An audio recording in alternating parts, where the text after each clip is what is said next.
Shalom muhawe karibu kuri Divine Power Ministries muri kino gihe cyo kwiga Bibiliya, kwiga ijambo ry'Imana. Tugeze ku gitabo cy'Abaroma, dutangiye na chapitre ya mbere, tuzajya dusoma mu verse arimo, ariko buri wese nawe afite uburyo bwe yafashe umwanya wo gusoma ijambo ry'Imana. Hari abadukurikira no mwanya, araza gukurikira mu gihe kizaza. Ubutumwa bwiza ntibujya busaza, ahubwo burushaho kugwiza imbaraga z'ibimenyetso kugira ngo abantu bo mu bihe by'ahanyuma bizere kurenza mu bihe bya mbere. N'ubuntu, ijambo ubuntu cyangwa se grace rituruka mu rurimi rw'Ikigiriki, ijambo ryitwa charis, ijambo ry'Ikigiriki ariryo risobanuye grace, ubuntu. Giheburayo bakoresha hen, ariryo n'ubundi rigaruka rikaba grace. Mu Isezerano rya kera barikoreshaga bavuga steadfast love, mercy, loving kindness, goodness, favor. Ayo yose yagiye abyarwa n'ino jambo grace. Rero tuzaba tureba ku bintu rino jambo rigarukaho cyane: ubuntu, icyaha, jambo sin, mu Kigiriki ryitwa hamartia, rigaragaza gukiranirwa cyangwa se icyaha, gukosa k'umuntu. Rero Imana ibeho umugisha, mugubwe neza muri kino gihe cyo kwiga ijambo ry'Imana. Ndabizi ko tuzubakwa mu izina rya Yesu. Igitabo cy'Abaroma ni igitabo, ni zimwe mu nzandiko zigera kuri 13 intumwa Paul yanditse. Intumwa Paul yanditse izo nzandiko agamije kugira ngo abantu bumve ubutumwa bwiza bw'ubwami bw'Imana.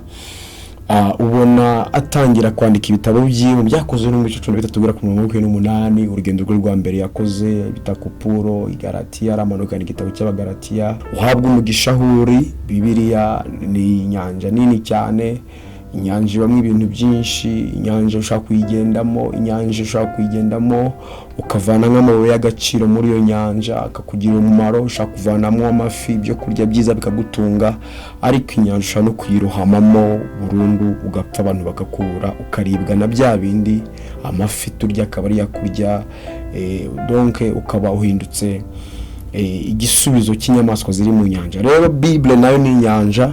Niyo mpamvu mu kwisoma dusaba umukara kugira ngo adufashe, aduhe kuyumva atari mu bwenge, kuko si ibitabo nk'ibindi byose, ni igitabo cyihariye. Bibiliya iravuga muri Timoteyo wa 2:3-16 ngo ibyanditswe byera byose ngo byahumetswe n'Uwiteka Imana, ngo bigira umumaro wo kwigisha umuntu, kumwemeza ibyaha bye, kumuhanira gukiranuka no kumutunganya, kugira ngo umuntu w'Imana abashyitsi afite imukwiriye byose. Muri kino gihe cyo kwiga ijambo ry'Imana, ndabizi neza ko Umwuka w'Imana azaba kuri wowe, azagufasha kumva cyane ijambo ry'Imana kandi rigahindura ubuzima bwawe. Si ukumva gusa, kuko abantu benshi barumvishije, abantu benshi barazi, ariko ntibahindutse.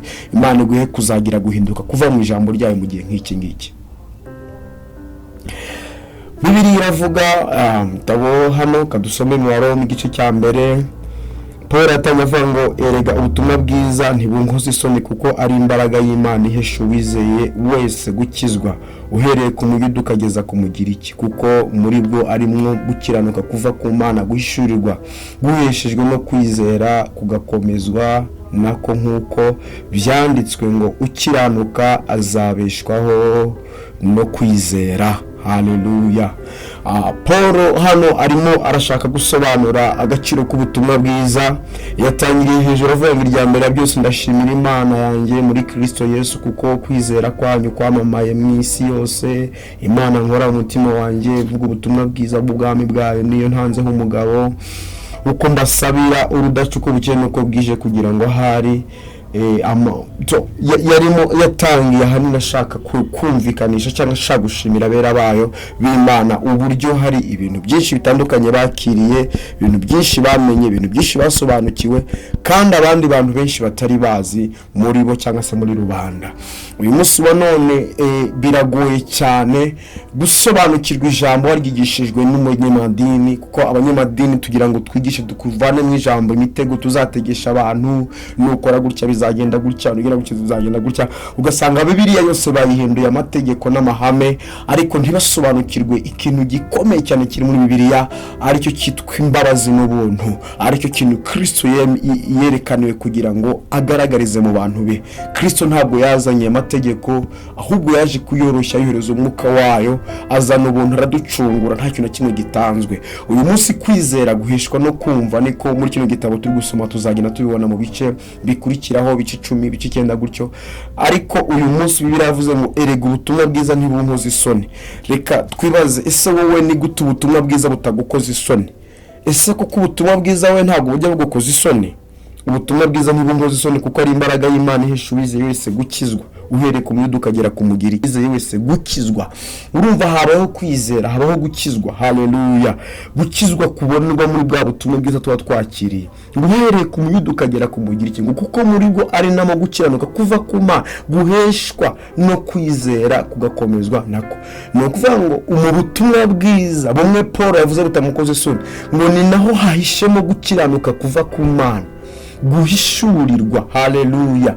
Gukiranuka kuva ku Imana, guhishurwa kuva mu butumwa bwiza Paul yavugaga, kwari gutandukanya 100% no gukiranuka kuva ku Mana, guhishwa no kubaha amategeko y'Imana ndetse n'imihango ibyari byarategetswe muri icyo gihe. Kuko abo yabwirizaga Abayuda hari uko bitwaraga, bari bazi gukiranuka guturuka mu gukebwa. Iyo waba gutarakebwe ntabwo bakwemeraga nk'umukristo, ndetse hegeze no kuba imvururu zitandukanye cyane muri kino gihe byakozwe n'imico na kimwe, uburyo abantu begeze kugira kudahuza no kutemezanya kubera yuko bamwe bakijijwe, abo twita abanyamahanga cyangwa se abapagani ntibakebwa, ariko kandi Abayuda bo bazi yuko bagomba gukebwa, ko bemera ko Mesiya yaturutse mu Bayuda, yaturutse mu bwoko bwabo, hari abana b'Imana baza amategeko. Ugasanga nubwo bakijijwe bakomeza imihango ya Mose, ariko haza kuba inama, iza kuba inama iyobowe na ba Petero n'intumwa Paul ndetse na Barinaba, baza gusa n'abavuguruje ibyo bintu. Baravuga ntabwo gukiranuka guheshwa n'ibyo, kuko n'ubundi ibyo muri kwizingiraho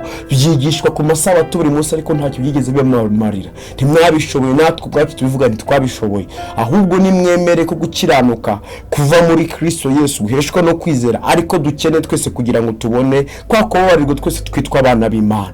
Bagenda bagaragaza ukuri k'ubutumwa bwiza. Rero hano nibyo Paul yakomeje avuga ngo uko gukiranuka kuva ku Mana guhishurirwa mu guheshwa no kwizera kugakomezwa nako, nk'uko byanditswe ngo ukiranuka azabeshwaho no kwizera. Haleluya! Dusoza nagira ngo nkwibutse ngo ukiranuka azabeshwaho no kwizera. Ndagusabira ngo Imana iguhe gukiranuka kubw'ubutumwa bwiza, iguhe gukiranuka atari gukiranuka ku mategeko, ahubwo gukiranuka kuzanwa no kumvira. Burya Imana idusaba ngo twubahe amategeko, ahubwo idusaba ngo twumvire Imana itanga amategeko. Burya iyo wamaze kumvira iyo Mana uba wariswaje gusohoza ibintu byose, ariko ntiwakumvira utazi, ntiwakumvira utamenye, ntiwakumvira utagendera mu nzira yiwe. Kukwizera kube kuri wowe nibwo uzabasha guhamya ubutumwa bwiza ntibugukoze isoni.